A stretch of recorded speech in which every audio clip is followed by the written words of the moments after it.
Hi, everybody. I appreciate y'all attending the class today. I had done a similar presentation, maybe some of you saw this, just to a few people who had previously taken the full 3-month course on Neely River theory.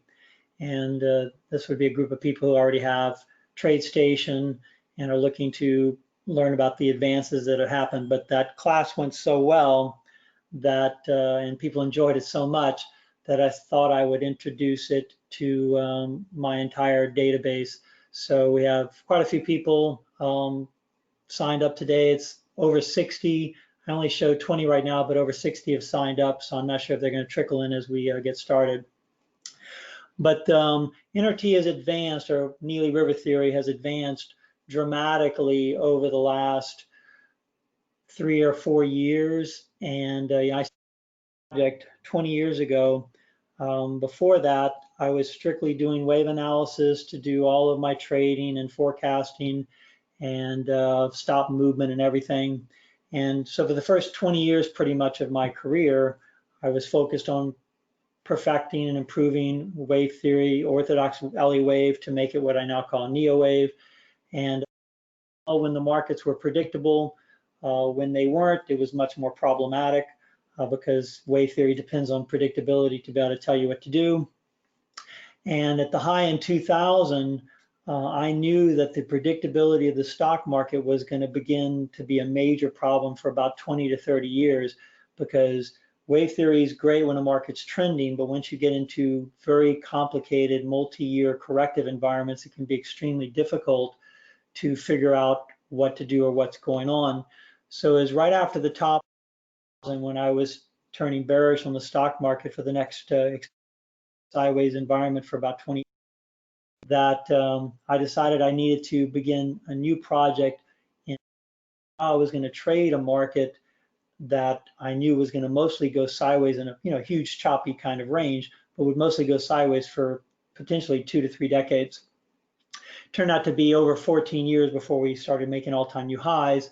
But under wave theory, everything that's happened since the high in 2000 is still part of a corrective environment, but that environment has been drifting upward, creating very strange kind of behavior, which has made predictability with wave theory not so great, even though I've been doing pretty well. I'm currently ranked the #1 S&P time, but it's still been much more difficult than it was back in the 80s and 90s.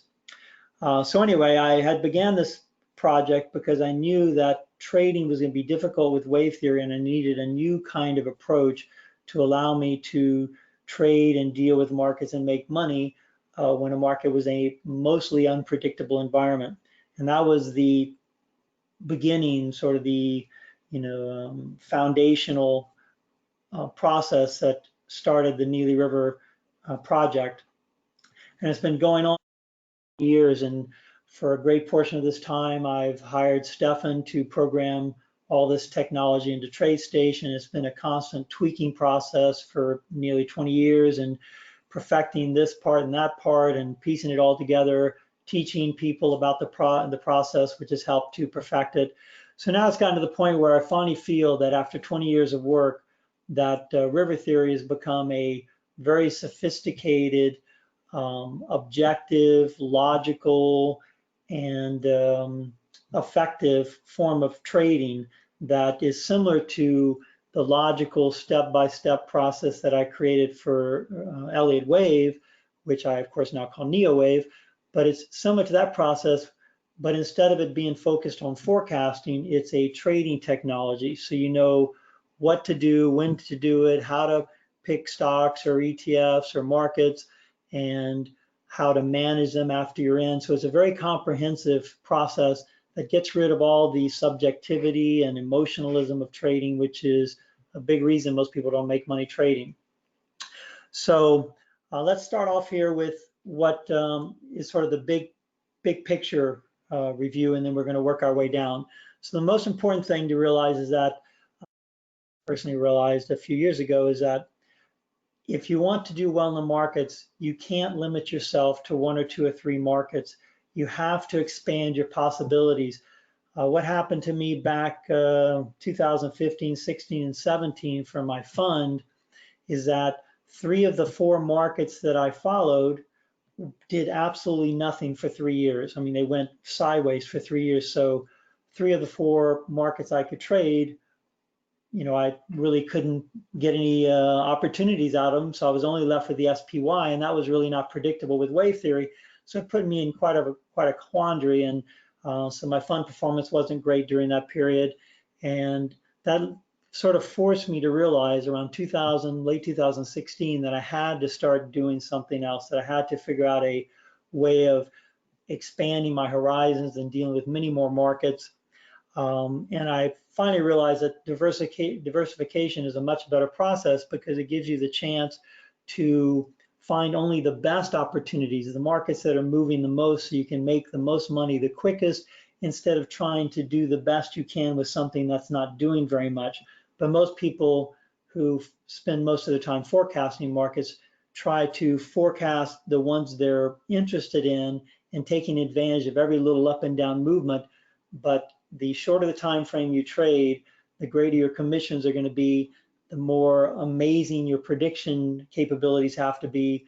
And it's demanding really too much from markets and yourself to expect a lot of success. But if you have an approach that finds the best performing sectors or countries or ETFs or stocks around the world, it's similar to being in a river and you're in the middle of the river the fastest, so you can make the most money the quickest without all the struggle that takes place near the perimeter of a river or perimeter of a market. It's near the tops and bottoms of markets where you get all the choppy, violent, chaotic behavior. It's in the middle of the river where things trend the best and are the most persistent.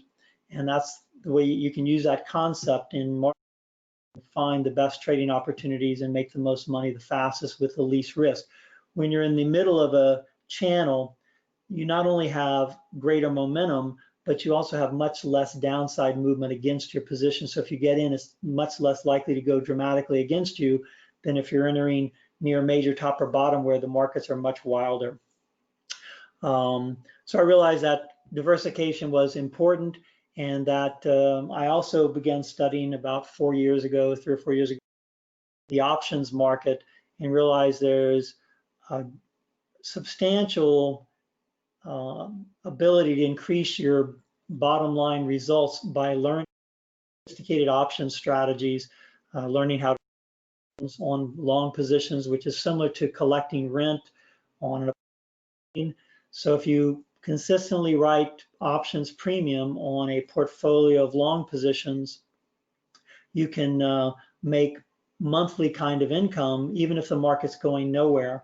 So these are all the things I've realized in the last few years, and it was a major impetus for completing many parts of the Neely River trading program, because I knew with Neely River's core concepts on how to time entries, but what was difficult is how to determine to trade and how to manage them after you got in. There was a lot of pieces of the puzzle missing that I pretty much have put together almost completely now in the last couple of years. So let's get started with the initial process.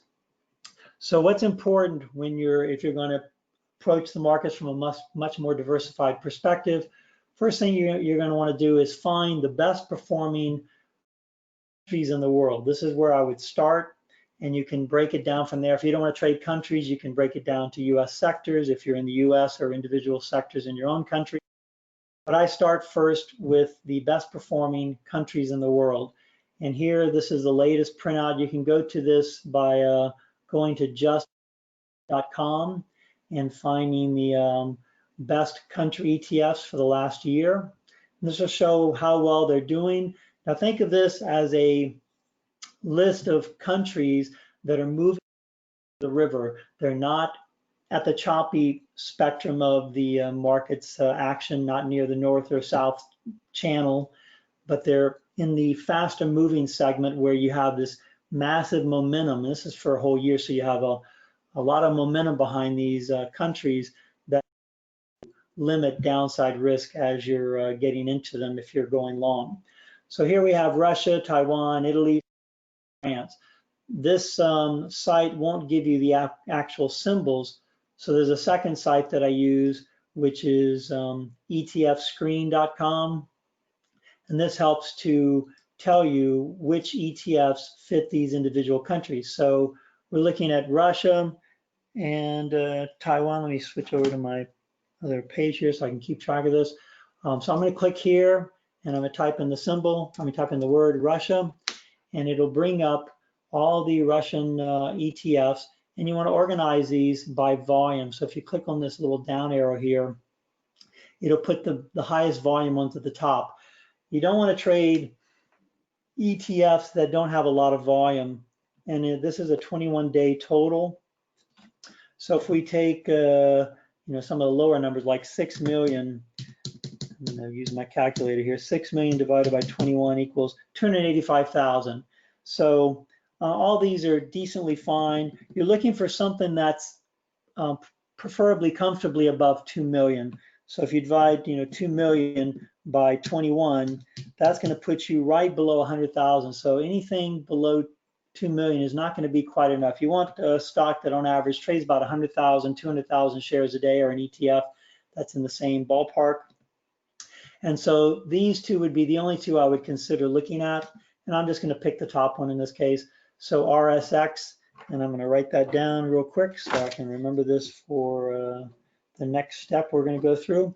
So that would be step one, is finding the ETFs that fit these countries. So Taiwan would be the next one. And here there's only going to be a very limited number. Here's 135 million. This is only 133,000. So this would be the only one that would be of any interest to me, because it's the only one that has enough volume to make it safe to get in and out of. Italy, which we're already in, that symbol is EWI. I already know that one. And then Switzerland, that's EWL. And then the last one, France, I wrote that one down today. That's EWQ, because that one just came onto the list. So this would be the countries you want to look at for going long. Now we can do the same thing for those on the short side, and we currently do have a position in Malaysia. The symbol for that is EWM, and these are of course all ETF. We also have a position in Canada, but that's not on the list. Okay, so I'm not going to spend a lot of time on the short side. The process you want to go through to make sure you know what direction to trade the world is I've done some research on the best ETFs for the entire world. So you might want to write these down. VT is actually the world's largest, or it's the largest ETF that represents the whole world. So it pretty much takes all the different major stocks and sectors around every country in the world, puts it under one roof, and that gives you VT. And so this is the general direction of the entire world. And you can see that it's been in an uptrend for a very long time, at least since, and then way back before then, back to maybe 2016. So it's been in a pretty strong uptrend, except for last year, for a long time. And then the second thing from a US perspective is VXUS, and this is every country in the world minus the United States. So this shows you what the trend is for the rest of the world in relation, minus the US. And then there's a US ETF, which is VTI, and that's been in a strong uptrend for quite some time. They all went through this crazy period late last year. So once I have these ETFs to work with, then the next step is to actually begin the testing process. So that's the first selection process I begin with countries. We're going to work our way down eventually to individual sectors. Let me go back and page a little bit here.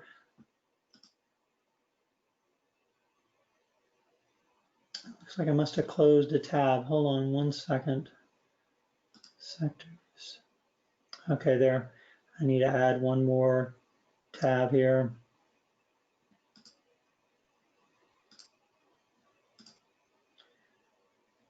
Okay, so in the sector section, this is for the US only, it's not for other countries, but in the US it shows that the financial, metals, and technology, and maybe the developed countries minus the US are all in the top performing ETFs, and then you have the bottom performing ETFs.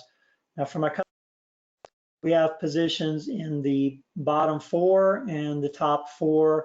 That's at least where my focus is. And if you want to trade any of these, you can click on these. Unlike the other sites, you can click on them and it'll actually give you the ETFs in sequential order, where you have the most powerful, the best performing in the group down to the worst performing. So if I were looking to break down the financial sector, I would click on this to give me some ideas of what ETFs I can trade. And you want to pick those, again, with at least 2 million in volume, and the ones that are in the top, like top 3 or 4 or 5. And this gives you a list of possible investments in each particular sector of the US. So we have, Kbwd and IYG. Okay, so I'm going to go back. Just wanting to get some ideas of things that we can actually follow here to investigate for trading. So after you've found through this process a lot of possible strong sectors or very weak sectors, so you're looking at the top performing and the bottom performing, and if you diversify a little bit in both, what you're going to find out is what's happened to our customer account the last year is that the market can go up or down, and the valuation of the account doesn't move around that much because we have some long positions in the strongest sectors and some weak short positions in the weakest sectors. So when the market's going up, the longer positions tend to do better.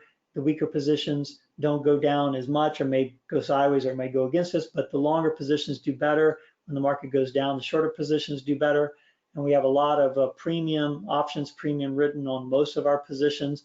So that is a constant background decay effect. That's, again, like collecting rent, so that no matter which way the market goes, we're constantly collecting a little bit of premium each day, and the long positions do better during uptrends, but the shorts don't do as well, and vice versa.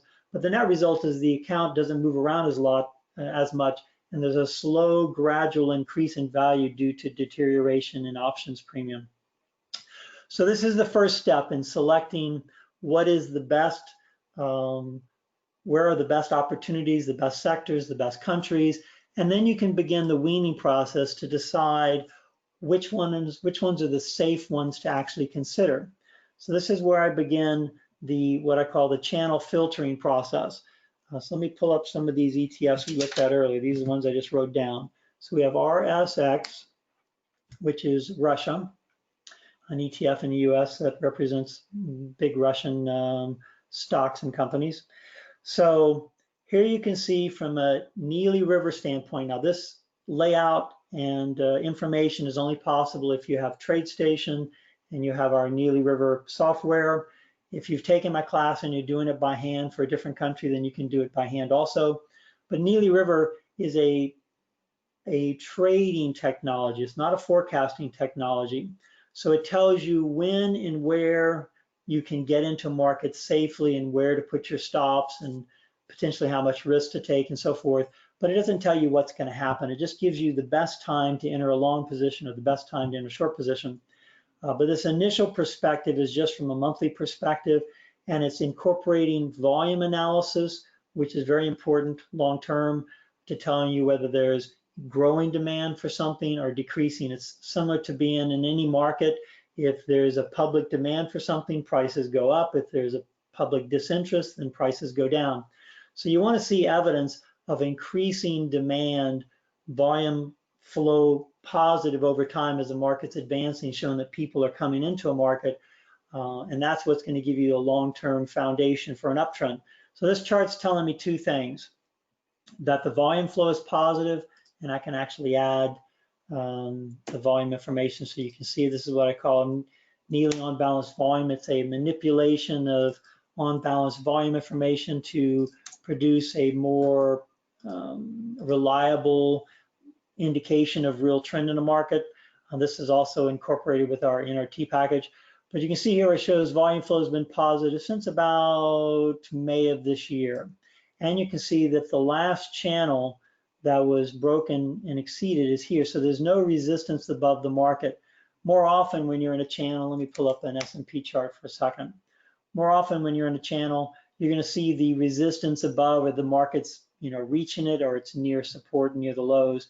So let's see, it's taking a little more time than normal. So here you can see a more typical channel, and the S&P is up near the upper channel, which indicates this is a increasingly dangerous market to be long. So that's a typical channel. But let me go back to RSX. You can see on RSX that the channel is actually coming down and we're breaking above it. And these channels are drawn using Neely River concepts. If you haven't taken the class, it takes a while to explain how but they're objectively drawn, market-defined channels that actually work. Most times when people draw channels on a chart, it's sort of their opinion and they just decide what looks good and what looks right. But there's a very scientific, logical way of drawing channels that is automatically incorporated into Neely River theory. And it tells you what kind of channel to use, whether it should be horizontal channeling for breakout situations, parallel channeling for trending environments, or expanding, contracting kind of channeling for volatile, choppy, treacherous environments. So there's 3 types of channeling, there's 3 types of market environments, and Neely River explains all this. But this particular environment here would be what I call a treacherous, time-based emotional environment. And so the channeling in that environment in this particular case is contracting, and the market broke out, and as it broke out, that would have been a point to go long the market. So this market's in an uptrend, there is no resistance, and volume flow is positive. So this is telling us, number one, that this is a safe market to consider for long-term buying. You can get in at some point and plan to hold it for a long time because there's no resistance. So that's step number 1. Step number 2 is incorporating what I call my TTT indicators, as traditional technical tools that I've adjusted over decades of research and study and teaching to figure out what works best, how, when, and where, and why. So this bottom row, this is the RSX at the top, but this bottom row shows 3 different types of indicators. And I found this to be an unbelievably, it's taken me a lifetime, 37 years of looking at markets to finally figure out an almost magical arrangement of indicators between monthly, weekly, and daily charts. So let me explain the logic behind this and the foundation. Long-term traders, people like Warren Buffett, they accumulate positions over very long periods of time, and they have billions of dollars they have to move in or to pull out of a market. When you're moving in billions of dollars, you can only get in when most people are getting out. So you can have, say, 1 million people with $1,000 each getting out of a market so that one person with $1 billion can get in. So that that's required, that foundational process of accumulating positions over time, which is what this volume flow starts to detect, helps you know whether a market's moving, beginning an uptrend, beginning a downtrend. So here you can see that things changed right around here, right before the spike up the next month. So this was the first sign that this market's, the accumulation phase that had been going on for a while finally has ended, and now it's going to start trending up. So this underlying volume is difficult to read on a daily or weekly chart because big traders aren't entering all in one day. As I said earlier, if you have billions of dollars, it takes time, it takes weeks or months of constant buying as everyone's selling for you to eventually get the position that you want. So you have to study long-term volume flow, not daily or weekly. So volume is best used for monthly time frames, and it shows this long-term accumulation or distribution using this variation of unbalanced volume that I've created for years. So with that information, it then tells me that the very beginning of a long-term trend is probably underway as of this month right there, which again was end of May 2019. So that was right around there. Okay, so that's here. So after volume, after accumulation has taken place in a market for a while, then you've moved away from the bottom of the channel of the river. So this means all the chaotic jumping around, and as positions switch from the weak hands to the strong hands, as the public panics out and the strong traders are slowly buying, when that process is done, then the next phase, and this is what I call the accumulation phase. After that phase is done, then the market enters a new phase that's detectable on weekly time frames. And this to do with more trend following technical stuff. This is more fundamental, and it's people who buy positions over long periods of time and accumulating more fundamental information. They're measuring stock values and liquidation value of the companies to make sure that if the company goes out of business, they can get. So it's very long-term fundamental analysis and accumulation kind of process. But once that's done, that means you're moving out of the more dangerous early stages of the trend. The market's starting to get away from the edge of the south bank of the river, and it's starting to move in the more trending part of the river. And that's where trend analysis, moving averages, overbought, oversold kind of indicators start working. So you can see here, the minute that the monthly charts volume flow turned positive, at the same time at the end of that month, what I call my mode index, which is a very sophisticated multi-level kind of moving average instead of it being a simple moving average. And it involves separating the buyers and sellers and measured in multiple time frames. So you can see here that that trend was already positive. So the minute that both of them are positive, you could consider getting into this market from a shorter term perspective. When it first turned green over here on a monthly, that would be more of a just buying stock for the long term. Once the trend analysis or moving averages begin to kick in, then it's a little safer to buy on a shorter time frame, buying weekly positions or buying what I call spreads. So if I'm only looking at volume flow and it's the only thing that's positive, that's when you're still dealing with the long-term accumulation process, and you don't want to risk a lot, and you want to take a long-term view. You don't want anything that's going to expire anytime soon. So just a naked long stock position, or maybe what's called a covered call, which is a stock in shorting the calls. So it's a long-term kind of positioning. Once the moving averages and the technical group begins to enter the market because they start to detect a trend, then you can look to take slightly shorter term perspectives, more spreads, long calls and short calls, maybe long stocks and short calls, but it's more of a long call and short call kind of environment where the trend is up, but it may not be up super fast. So you want to make money if the market's going sideways or if it goes up, and you'll lose less if it goes down. And then with moving averages and specifically my mode index, it'll actually give you ideal perfect timing for extra long positions that happen as the market's oscillating in its uptrend. You can see this green line here has stayed green even as the market went through these big sell-offs, and it gave these specific buy signals where you could go on long stock or go on long calls and sold calls or just go on long calls. But I recommend when the volume flow and the trend following stuff is in sync, not looking at the daily, but when these two are in sync, you mostly should be focused on spreads. So if I were looking at this market for the first time, to give you an overview, I would say there's potential and it's safe because volume flow is positive and there's no resistance. So this is a market you can look at and consider trading. When you get to the three critical monthly, weekly, and daily indicators, which are volume, trend analysis, and momentum indicators, in that sequence, you have the volume flow on the monthly, trend analysis on the weekly, and momentum on the daily. It's equivalent to the way a whip works in your hand. If you're holding a whip and you're moving it, through the air, your hand is going to be moving the slowest, and that's sort of the accumulation process, which takes time. Once this process is over, then the middle part of the whip starts to catch on and starts to move faster than your hand is actually moving. So this is where you start getting more trendy action on the weekly time frames or near the middle of the whip. And then as the tail end of the whip finally catches up with the weekly and monthly, it moves extremely fast. And that's why momentum trading works on daily charts, as long as you already have accumulation established, you have a trend established, then momentum trades work out really well. So you can see here, the minute the momentum kicked in, would have been a point where you can actually take more dangerous naked long call positions or futures kind of trades because the market's likely to trend really well at that point.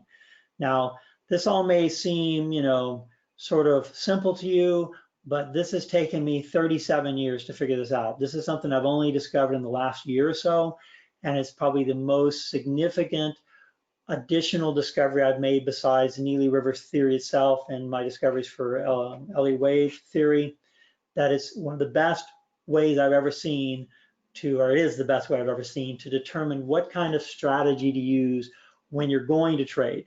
So the first group tells you, yes, you can consider trading. The next setup with volume, volume, trend analysis, and momentum tells you what kind of trading to do. So if the monthly chart were the only positive time frame, I would only trade stocks. But now that weekly is in sync with monthly, I would consider shorter term spreads. If I'm looking at monthly and I'm trading there, I'm either taking something that doesn't expire at all, or I'm going 5 or 6 months out. If I'm moving to weekly charts, I'm going 2 or 3 or 4 months out, and I'm looking more to spread. And if I'm looking at the daily momentum being in sync with the weekly trend and the monthly volume accumulation, then I would look to take short-term 1 or 2 month naked positions. So that this setup here guides you very objectively, not emotionally, very objectively into specifically what kind of strategy to use for the particular environment that is currently unfolding. Okay, so once that's done, which is the identification step 3 of the best process. So we have the selection process, finding the top performers. We have the filtering process, which is the channeling that we did over here to see where you are in the channel and see if you have potential. If you've moved 80, 90% through a channel, then it doesn't have potential and it's not safe. If you've broken out of a channel, then there's potential. If you're in the very bottom area of a channel, then there's potential. But if you're near the top, you don't want to be buying into a new position because you're exposing yourself to violent downside action. So we've gone through the selection process, the filtering process, the identification of strategy process, which strategies can work the best. And then we move on to the entry timing. And this is where river theory excels. It provides 2 things. Not only which time frame you should be focused on, which is the result of accumulating all the different traders. This has to do with something I haven't mentioned yet, but for those who've taken my river class, know that the market is separated into only 3 types of traders. There's no more, there's no less. There'll never be more, there'll never be less. So there's only 3 types of traders: top and bottom pickers, bargain hunters, and trend followers. And river theory identifies all 3 of those on all time frames and figures out what the trend is, which group is in control, and which time is the safest, best to trade. So the more people that are on the long side on all time frames, the safer it is to trade shorter time frames. It's similar to that whip phenomenon. As the final tip of the whip is kicking in, that's when it becomes safe to trade short time frames. So you can see here, the daily chart is the active chart. The other 2 are grayed out, and that's because virtually all the people who could be long on the monthly and the weekly are long that market. The last group to get in is the daily traders that are currently fighting for control and trying to make the most money out of short-term trends.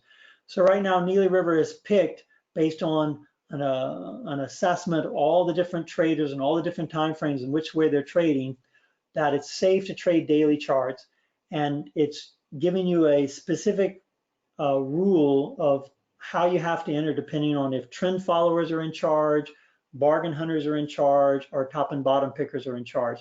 So in this case, stands for, the purple stands for price action or the persistent kind of trading environment. So this is a trending environment, and you can notice the channels are parallel. So this is an environment where the market's going to have a more orderly kind of behavior. It's not going to be chaotic. You'll notice almost all the bars are very similar. There's nothing crazy like these yellow bars over here. We have big advances and big declines, and then tiny bars and big bars. So it's been a very orderly kind of environment. It's oscillated very nicely in the channel. You can see how it chopped around near the bottom. This is the, and then it accelerated through to the upper zone, then it peaked out, and now it's selling off. So if I were looking at this chart, and now I'm trying to decide, am I going to enter this market? We've already decided it's safe to trade. We've already decided that that the approach we want to use is a spread, so we buy calls and sell calls. So now we're trying to decide when is the best time to take this trade. Well, it's a borderline case right now because you see this little green bar. That tells you that it's technically safe to get in, or the conditions are safe to get in, But when you look at where we are in the channel, we're above 50% of the channel. So it's slightly riskier than I would like it to be. So I would probably wait a little bit for the market to get back down to below 50% of this channel before I would consider taking a long call spread. It's a little premature. So let's go on to another market and see how that one looks. So let's look at EWT. That was one of the other ones that we pulled up. This is Taiwan. So it shows that Taiwan has good volume flow accumulation over the last 5 or 6 months. See, from a channeling perspective, it's not in a good range for trading. According to Neely, just getting up to the top channel where resistance is. This makes this a dangerous market to trade because it'll be susceptible to violent downside action. So I'm going to move on to the next one. EWI. This is Italy, and this is a market we've been in for a while, actually. Looking at this chart, you can see it's had positive volume flow for the last couple of months, and it's moving to the upper end of the channel. But according to Neely River, this is a breakout environment where this green line is telling us we could consider going long. So I would consider this a safe environment to trade. So the next thing I'd want to decide is what kind of trading I would do. So if it was back in September, I would probably only have bought stocks, because you see back in September, the stuff or the mode index was not in agreement. It didn't get into sync until it looks like early November. So right around in here, the very beginning of this period here. So that would have been where you could have considered, if you hadn't gone long stocks on the monthly chart, you could have considered going long a spread on the weekly time frame. And then as of about, this was mid-October, around the 11th of October, the momentum, the tip of the whip is getting in sync with the accumulation and the trend following group. So you could have looked to go on long a naked call over here and rode this position up, which has done quite well so far.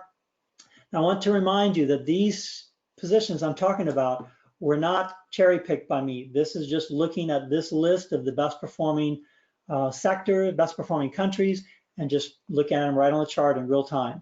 So this was not a situation where I fixed it. This is Italy, and let me see. We actually took this trade in our customer account. This is EWI. Let's see. I may have to pull it up. Hold on one second. I only keep track of positions that are doing well or doing poorly, so I record everything that I do right on the chart. It makes it a lot easier to follow what's going on. So here you can see we went naked long this market right around the time frame I just mentioned. It was actually one day before. So going back to that other chart, we went long one day earlier, which was right here, and so that was October 10th. So here's October 10th. We went long the March 24 calls. The market moved substantially into our favor. It got up near the top channel, and our profit on the position was more than 30%. So then we wrote some short March 28 calls against that position to help lock in some profit. The market continued to move up, and now it's moving sideways. So I got to pull up that particular, this is our real customer account right here. So you can see we're making about 50% on, we've already liquidated some of this position because normally we spend about 1,500, so we must have already liquidated some of the position during the advance. But what we have left, we're making about 50% on that position, and that's just in a matter of, what is this, March, November, so in about a month. So we still have quite a bit of time to go before it expires, but there will be a point where the position sort of maxes out. We go to EWI here. So this is the maximum potential of this position. So it still has some time to go before it gets to maximum potential. So currently we're making $237. We can make 3/4, so that's almost another $100, another 30%. We won't start losing any of our profit until it drops below $28, and we won't get to zero until it's down to about 26.5. So it would take a drop all the way back down to below where we got in just to break even. And that's only because of the premium writing that we've been doing. This is something that I teach in the Neely River classes on how to not only take long or short positions, which is what most people do, but how to protect your profits when a market moves in your favor, so that if it then moves against you, you're not going to lose money, or you can sometimes even lock in a profit so that you don't have to even worry about it. But we can get all the way back down to where we're still going to be making money. We'd have to drop here just to break even. And that's a pretty good position to be in, because then you can comfortably wait knowing that as long as it just wastes time, we're going to make money. And based on our strike, our strike was 28. So anything above 28, and we're going to make all the money we can possibly make on this trade. So we're going to max out that trade at 340 as long as it stays above $28. So anything between 28 and higher, we're guaranteed to make the maximum profit. And we can't lose anything until we drop below about 26.5. So that's a very comfortable position to be in. It's only possible because of the strategies of writing premium as the positions move in our favor. Okay, so let's look at another one here. We have EWL.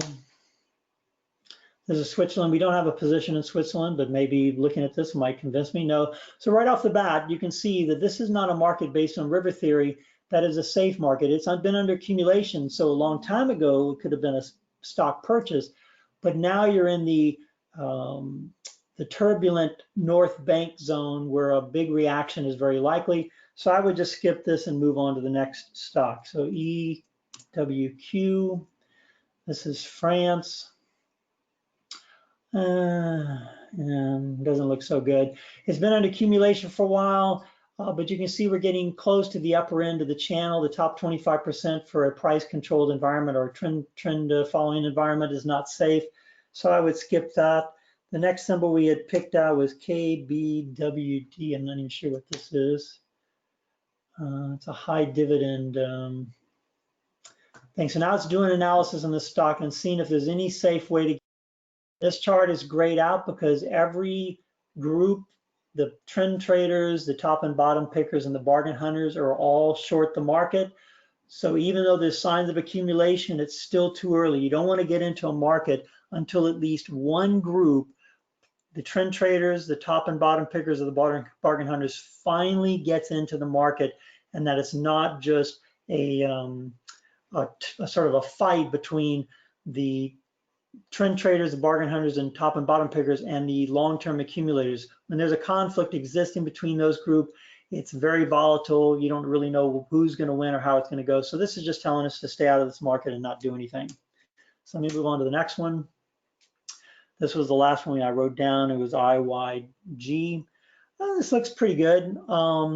It's very close to 50% of the range, so there's still more upside, and generally resistance doesn't happen until it reaches this yellow line. You notice on some charts the yellow line is here. That has to do with trend environments. For consolidation environments where bargain hunters are in charge, it'll be around here, and when the emotional momentum group is in charge, the line goes here, is where you get blow-offs in the market. So it's indicating that we're in an accumulation environment. There's a lot of upside potential, up to about 180, so that's another 33 points or so. So we can say this is potentially a good trade. So then you want to go to your next step and decide what kind of trading am I going to do? Well, this says we can trade stocks, and if we were going to do that, it would have been best to start back in July. Then the trend traders were already in sync before this turned positive. Let me redraw this. So you could have gotten in the minute that the monthly volume flow turned positive back in July. You could have considered taking a spread, and that would have worked out great because the market went sideways for months and months. And remember, with spreads, that's how you make money. If the market goes sideways or it goes up, you'll make money. So that was an ideal strategy from a weekly perspective. And then you had the momentum kick in here in mid-October, and that would have been a great naked long position. And once again, I didn't cherry pick these situations. Y'all saw me look right at the best performing sectors. You could actually experience this in real time as these sectors came on the on the list. You could have seen that it just began its momentum phase, and you could have bought this long stock position. And then as your long stock position makes money, you'll want to protect those profits by writing calls or buying puts to protect those profits. And that all is explained as part of the river class. So this is telling us right now that as of today, we could consider another long, naked long position, because all time frames, volume, trend, and momentum are all in sync. Okay, so that means we want to then figure out the best time to get in, and that's where Neely River comes in. To get good entries in any market, you want to make sure you're not doing what the majority is doing. You want to get in when most people on that particular time frame are getting out.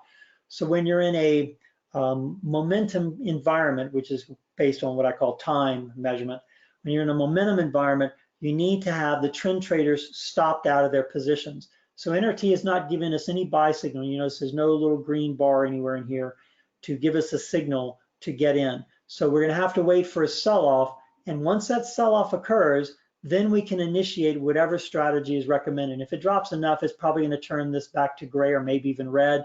So most likely on any decent sell-off, it's going to tell us to look for a spread entry, and that's good because during any violent sell-off, spread premium will be greater. So that means you can write the at the money calls and buy the deep in the money calls and make the difference between the two on the premium.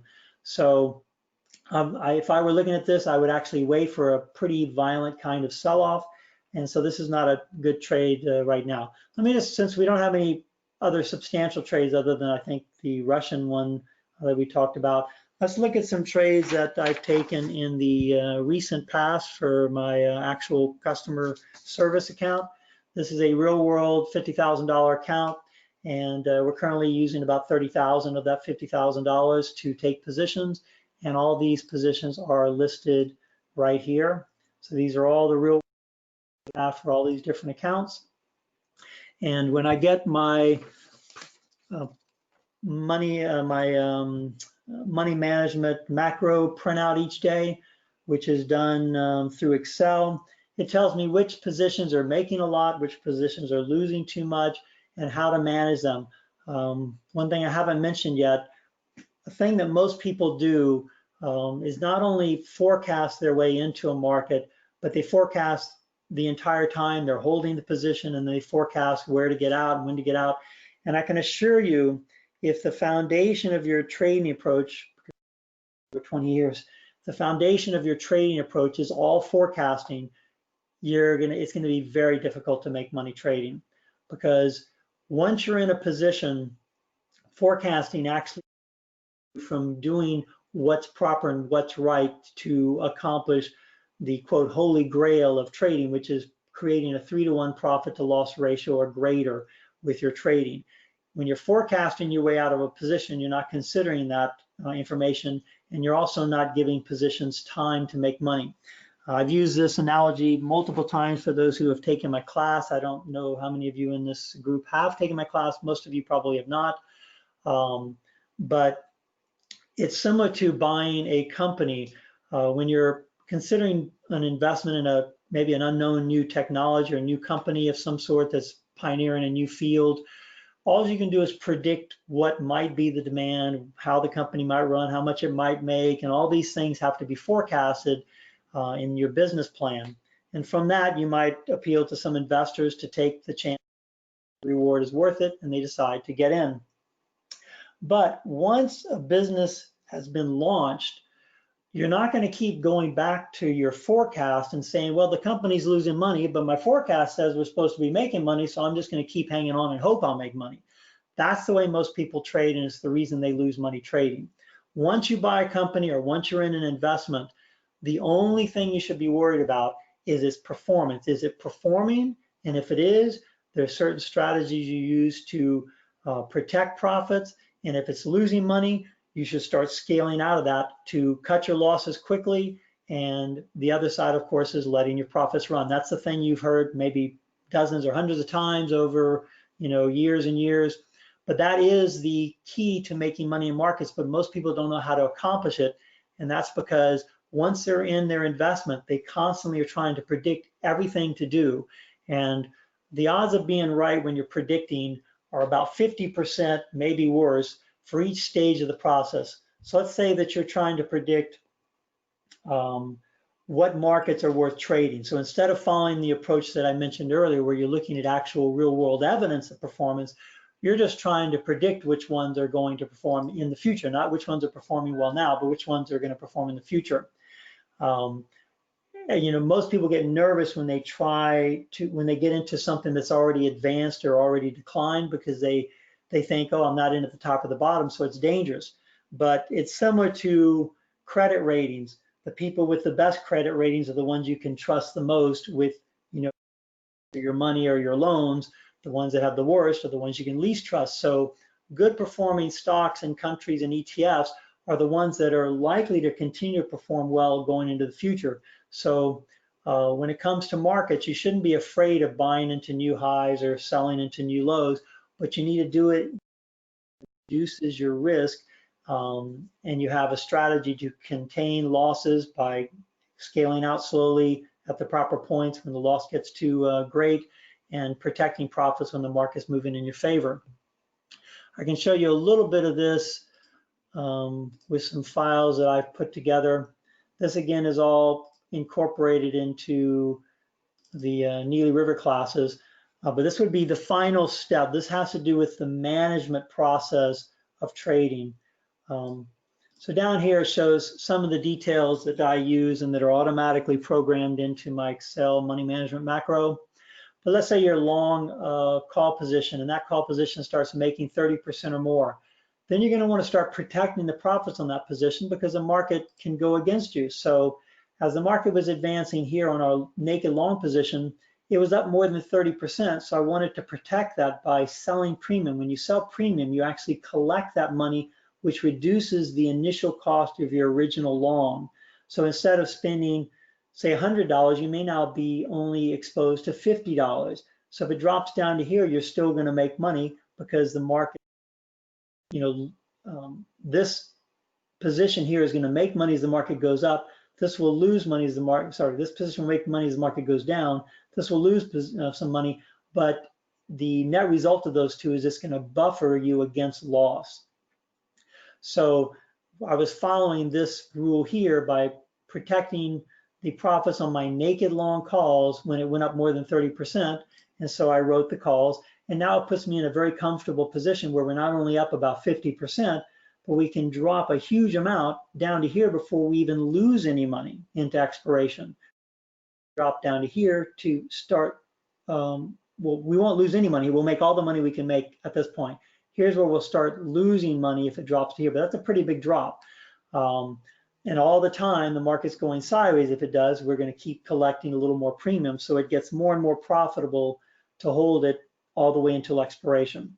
So there's the 5 steps that I've covered here. Let me go back over them just to review. You have the initial, well, you have the selection process where you're figuring out which ones are doing the best, and then you're seeing, is it safe to trade the particular market that's been doing well?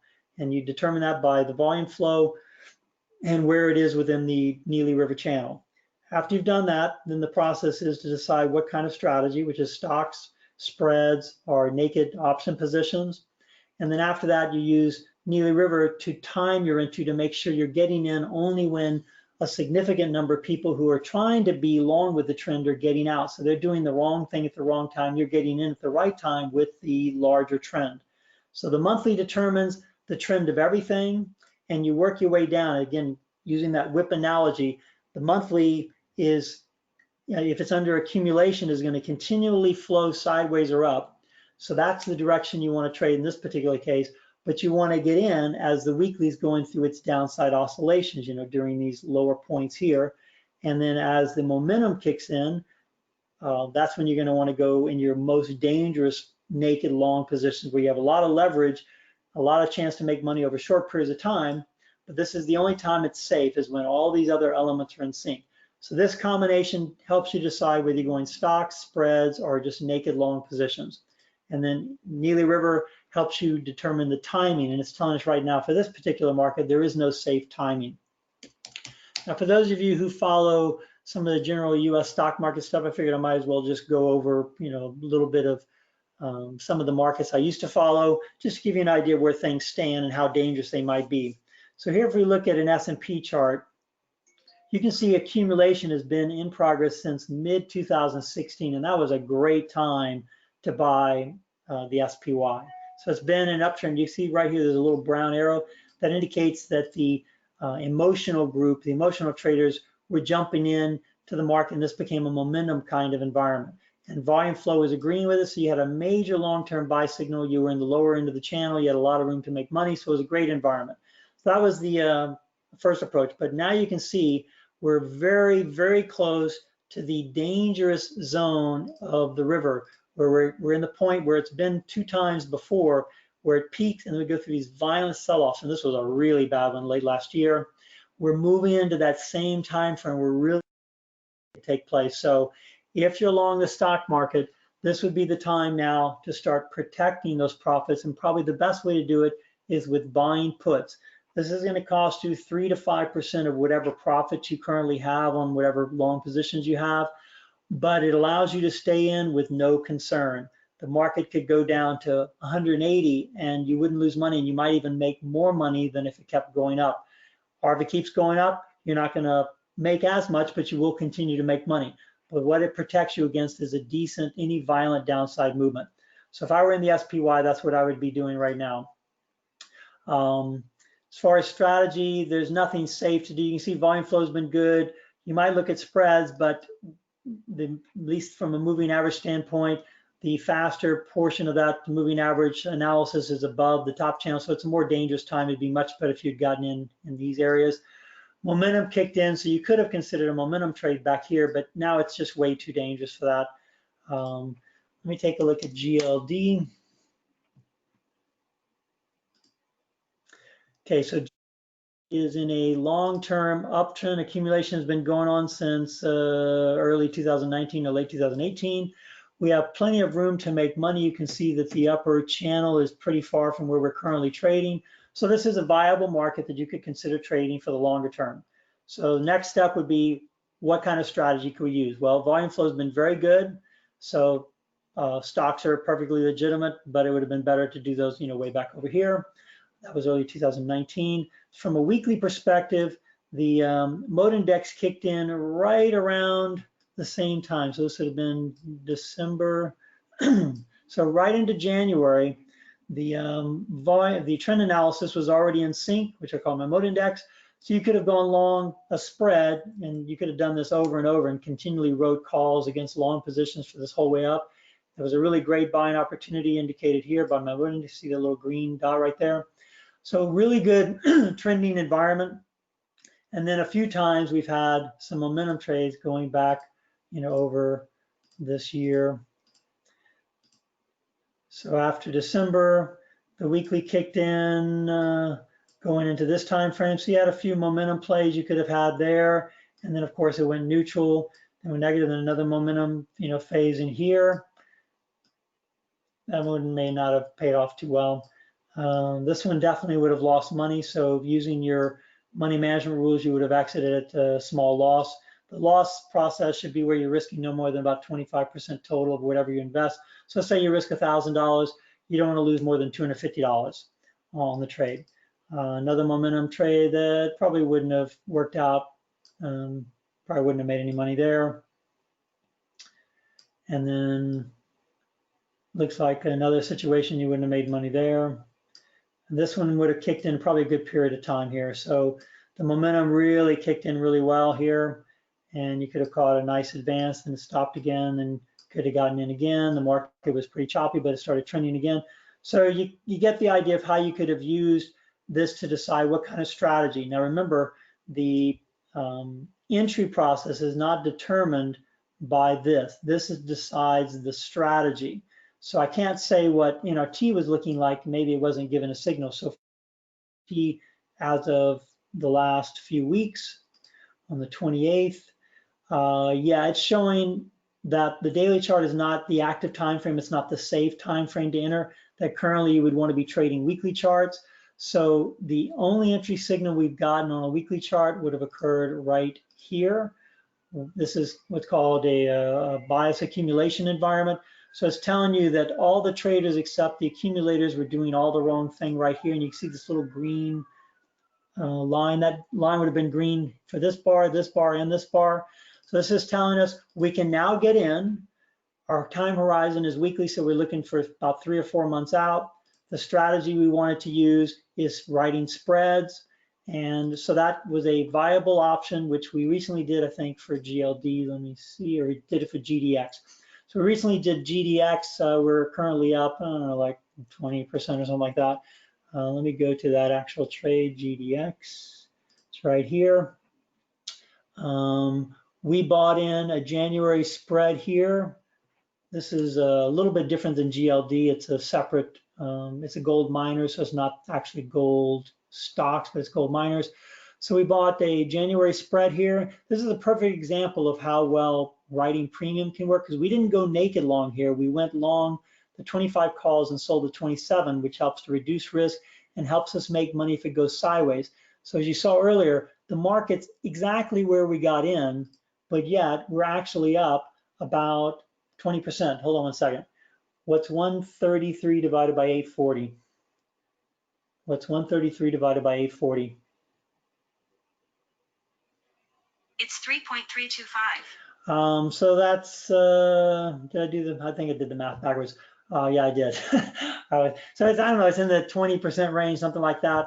So that's from a market that has gone perfectly sideways. So this shows you the tremendous benefit and advantage of learning how to write options and deal with options so that you can make money even if you're sort of wrong. I mean, I was sort of wrong for quite a few weeks, but yeah, we're actually making money right now. So this is the final piece of the equation where you're managing your positions once you're in, and only if the market or if only the position is losing enough money, which I start scaling out if it's losing around 20%, but we're not losing any money in this position. It apparently wasn't down enough to exit any of the position around here. So we're continuing to hold the position, and because I'm not worried about the forecasting anymore, now that I'm in, the only thing I'm focused on is performance.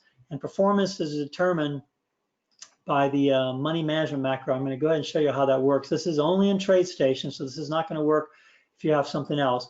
If I collapse this and in TradeStation, I can export to Excel the actual entire, all the information for this particular account.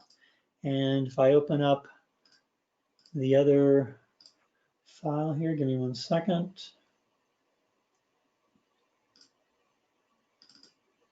So this is the money management macro that Stefan has written for me. And once that's open, I can then go to this file here. I think I have to open up the other file after macros are opened. So let me do that again. Okay, so I can go under the view, go under macros, and then press run. And when this gets run, you can put in the amount of money you're working with for whatever account size you have. And then it's going to tell you very specifically what you should focus on. And this avoids all the emotionalism of trading and prediction and forecasting that happens once most people get into a position. They're so worried about, whether they're right or they're wrong, or whether it's going to keep getting better or worse. But by doing that, they're not giving their positions time to make money.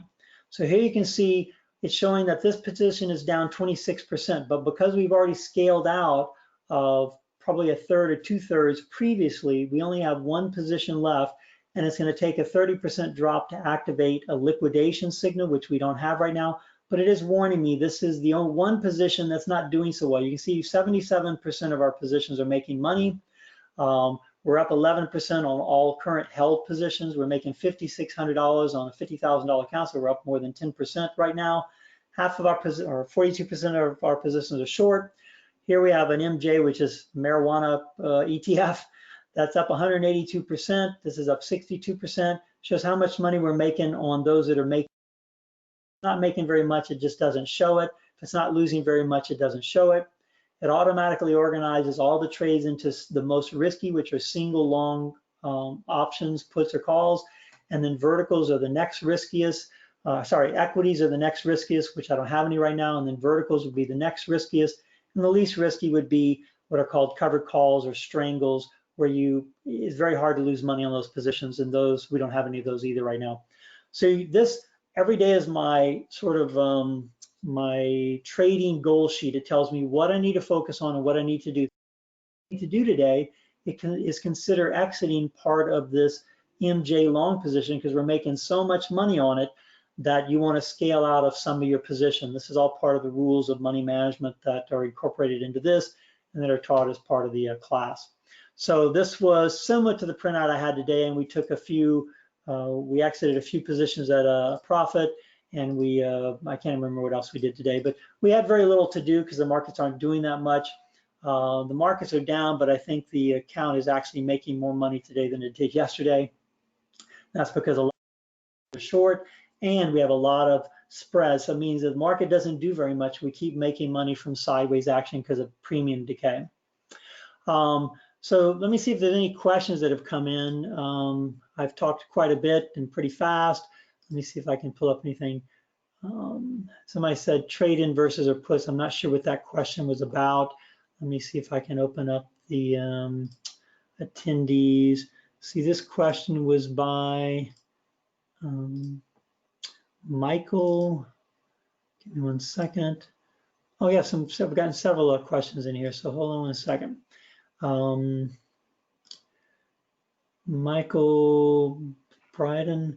Michael, I'm going to go ahead and unlock your microphone and see if you have any questions to ask. Hopefully your microphone is going to work. So let's see, I just unmuted your mic. If you want to unmute your mic and go to webinar, you should be able to ask your question so I can understand what you're getting at. Glenn, can Michael? you hear me? Yes. My question was, do you trade only long positions or? Oh, no, we have a lot of short positions. If you remember that printout I just showed you, where was that? I have to go back and open it up. Give me 1 second. The printout actually shows all the short positions in purple and all the long positions are in white. Short positions stand out, so I know. You what? But are the short positions to protect the long positions? Oh, no. Remember we talked about the top performing 5 sectors and the bottom performing. So I actually take about half of my positions in the positive side of the market and the other half in the negative side. So the ones that are not doing well at all. That way, if a market drops, we're probably going to make money from the decline. If it goes up, we make money from the advance. And if it goes sideways, we make money from premium decay. So all the purples here, 42% of our positions are actually net short the market. So we're net short the marijuana stocks and the energy and agriculture, energy, and so forth. So no, these are naked, not naked long, naked shorts, but they're short positions. Most of them are spreads. These 3 are recent purple, recent put positions that are naked short, but all the ones that are from here to here are spreads. So we're making money from premium decay mostly on these positions. Does that answer your question? Thank you very much. Is there anything else? Because you had a lot of little short questions you asked. I was just wondering if there was a recording that you'll be sending out. Yes, if you signed up, which I think you had to be able to watch the class today, it will within an hour or two send you automatically a recording of this so that you can review it. And for those of you who like what you've seen and realize that there's probably a much more sophisticated way of trading than maybe what you've been incorporating in the past. Good trading is a multi-dimensional process. It's not a simple process. It's 7 years to figure out most of this stuff. And I'd say in the last couple of years has my trading consistently been good. Before then, when wave theory was predictable, when it was bad, trading was bad. And that's what most people experience. But when you begin sophisticated option strategies and you incorporate very rigid objective money management, which is incorporated into these money management macros, which can be downloaded directly from TradeStation into Excel, then all of a sudden the trading process takes on a whole new dimension and it becomes not a real nerve-wracking thing, and it's not based on nerves every day and wondering what I should do and having to analyze, because I have over 100 positions right now. If I had to analyze every one of those every day, I would be spending 12 hours a day doing nothing but that. And that's what it used to be until this money management macro was written for me. I would spend 8 to 10 hours a day going through every single position I had and deciding what to do. But this money management macro automatically forces a 3-to-1 profit to loss ratio or better for all your positions. So if the position's not making 3 times what you typically risk, it's not going to tell you to do anything. If it's not losing 1/3 what you typically risk, what you typically look to make in a profit, then it's not going to tell you to get out. So it automatically gives positions time to make money. It gives times for premium to decay, which helps to make money, and it only gets you out if the position really just isn't working. And using all the strategies we've talked about earlier, you have a multi-dimensional process here that helps to strongly move the odds in your favor that you're in a position that has potential, that's under accumulation, that has public demand. That's number one. And then you're picking the strategy that best fits the environment, whether it's just a naked stock, a spread, or a naked option. And then you have the timing, which is the most important part of when exactly do you get in with your particular spread, stock, or naked position. Because if you don't get in at the right time, then the market's going to move against you before it starts moving in your favor.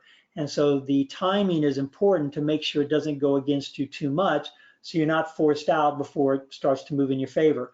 But you know, we recently got into this, well, it was GDX. Let me go back to that.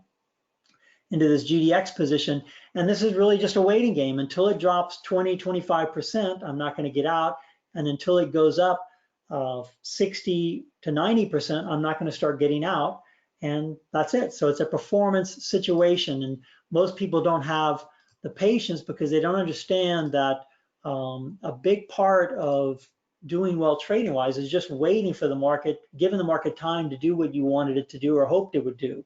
And if you're forecasting after you get in, you're not going to give it the time to do that because you're going to get nervous about what it's doing and where it's going and if you're right. And so most people get out way too early on profitable trades, so they're cutting their profits short and they hang on to losing trades because the forecast keeps telling them, well, things are going to get better, so hang on.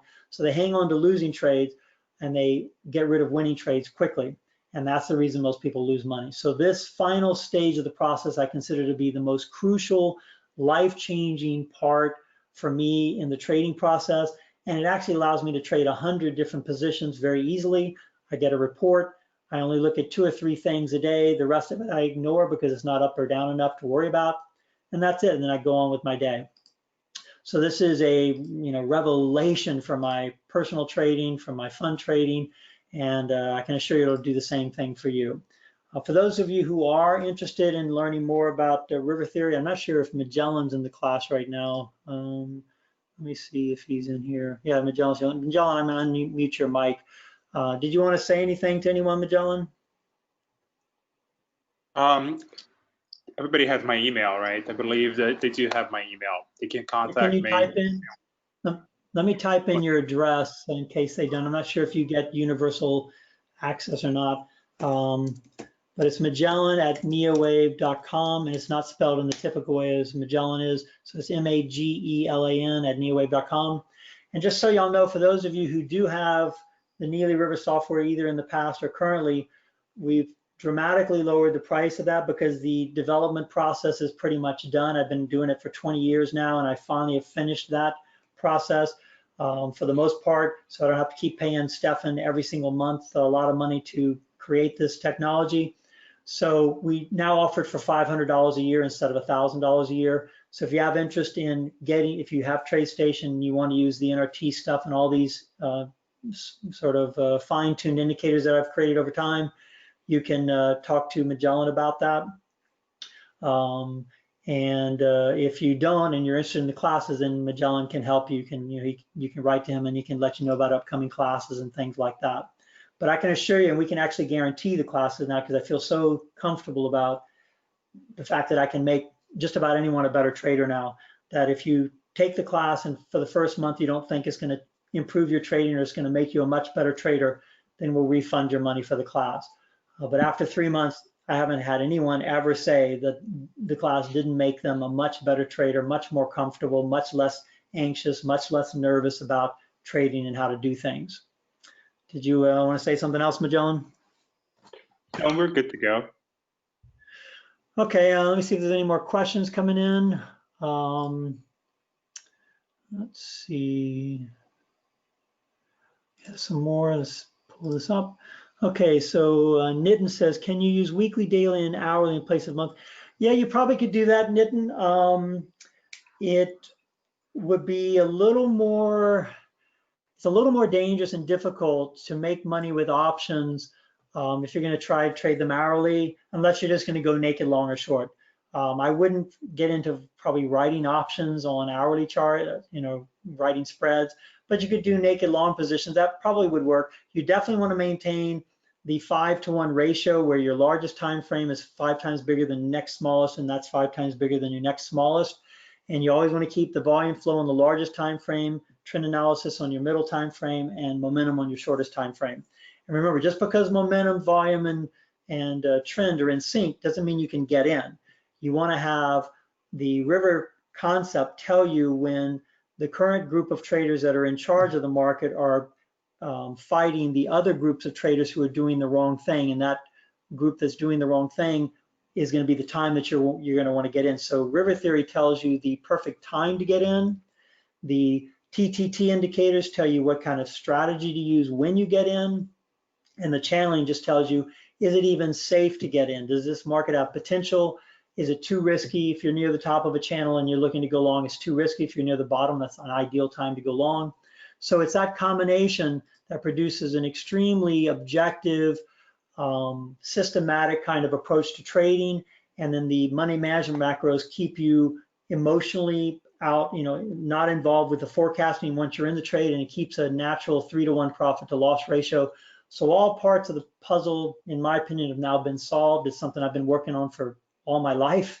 And I finally feel that I've pretty much solved the mystery of markets and trading. And it's similar to when I finished my book on Mastering Elliott Wave, I figured that was sort of the final word on scientific wave analysis. So I feel I'm almost to that point with river theory. And it's very exciting because I don't have to spend all my time researching. I get a little more free time now than I used to. So I don't see any more questions coming in. I appreciate everyone listening. And if you want to find out more, just contact Magellan. You can write to NEoWave at NEoWave.com, and I can pass it on to Magellan. But that's about it. I appreciate it. And good luck to everyone. Hope it helps you out.